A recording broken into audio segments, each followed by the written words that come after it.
नमस्कार, आप देख रहे हैं PBT express news live channel और मैं हूं आपके साथ सपना। चलिए रुक कर लेते हैं आज की बड़ी खबरों की ओर। संशोधन प्रस्ताव रखने का आपने मुझे अवसर प्रदान किया। प्रयागराज महाकुंभ के इस पवित्र अवसर पर, इस पवित्र महाआयोजन के लिए विभिन्न स्रोतों से, विभिन्न रास्तों से सरकार को लगभग 7,500 करोड़ का निवेश प्राप्त हुआ। और इसलिए प्राप्त हुआ, इस सोच के साथ प्राप्त हुआ कि देश विदेश प्रदेश के हर कोने से आने वाले श्रद्धालुओं के लिए हर प्रकार की सुविधा और व्यवस्थाएं मुहैया कराई जा सके। लेकिन कहना गलत नहीं होगा कि सरकार को चलाने वाले लोग और उनके चंद मुट्ठी भर अभिन्न मित्रों के लिए ये महाआयोजन आर्थिक वरदान साबित हुआ है। इस कदर साबित हुआ है कि जिसने जितना हो सका, जिस रास्ते से हो सका, उस महाआयोजन में आने वाले उस आम श्रद्धालु को हर प्रकार से लूटने का काम किया है। मान्यवर, आज दिल्ली से अमेरिका जाना सस्ता हो गया है। और ध्यान रखिएगा, मैं डंकी रूट की बात नहीं कर रही। आज दिल्ली से अमेरिका जाना सस्ता हो गया है, लेकिन दिल्ली से प्रयागराज जाने की कीमतें आसमान छू रही हैं। 3 लाख करोड़ का आपको राजस्व मिला और उसके बाद भी आम आदमी सुविधाओं के लिए, व्यवस्थाओं के लिए हांफता, रगड़ता, रोता नजर आ रहा है। मान्यवर, सामाजिक और धार्मिक आयोजन में सरकार ने अपनी तरफ से व्यवस्था की गारंटी ली थी, तो आज सरकार को सामने आकर के इस बात को स्वीकारना होगा कि आप ठीक व्यवस्थाएं दे नहीं पाए।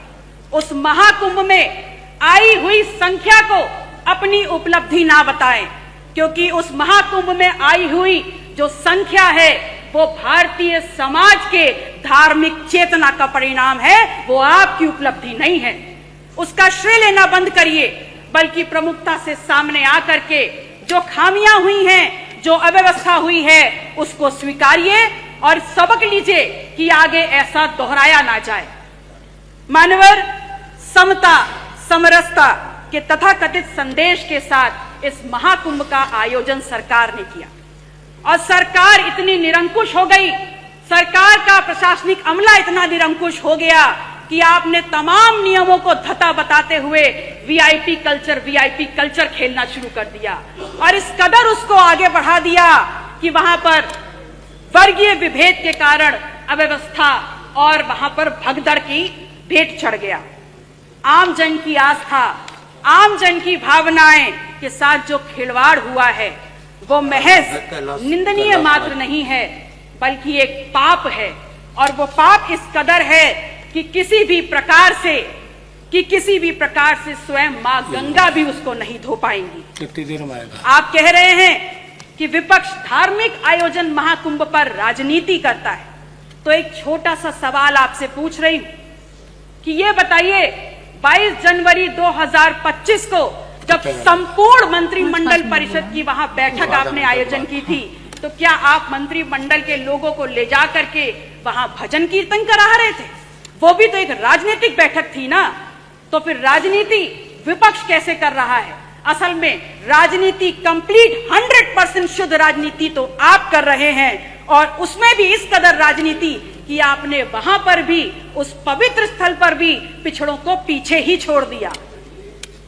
आपका नारा है सबका साथ, सबका विश्वास, सबका विकास। तो अगर बात विकास की है, अगर बात विश्वास की है, तो फिर ये बताइए कहां है विकास, कहां है सबका साथ और कहां है विश्वास? सच्चाई ये है कि तथाकथित सरपट दौड़ती विकास की इस ट्रेन को पकड़ने के चक्कर में बहुत सा सामान प्लेटफॉर्म पर पीछे छूट गया। और जो छूट गया उसमें है इस प्रदेश की आधी आबादी की सुरक्षा। जो प्लेटफॉर्म पर छूट गया वो है नौजवानों की नौकरी का सपना, और जो पीछे छूट गया उसमें है शब्दों की मर्यादा और हमारा अदब। शायद इसीलिए उस दिन सदन में जब विपक्ष के द्वारा विधानसभा की कार्रवाई में उर्दू को सम्मिलित करने की बात की गई, तो यहाँ पर अशोभनीय और असंसदीय भाषा का प्रयोग किया गया। तो एक सवाल सीधे सीधे माननीय अधिष्ठाता महोदय, आपके मार्फत आपका संरक्षण लेते हुए मैं नेता सदन से पूछती हूँ, is Urdu an imported language? क्या उर्दू निर्यात करी हुई जुबान है?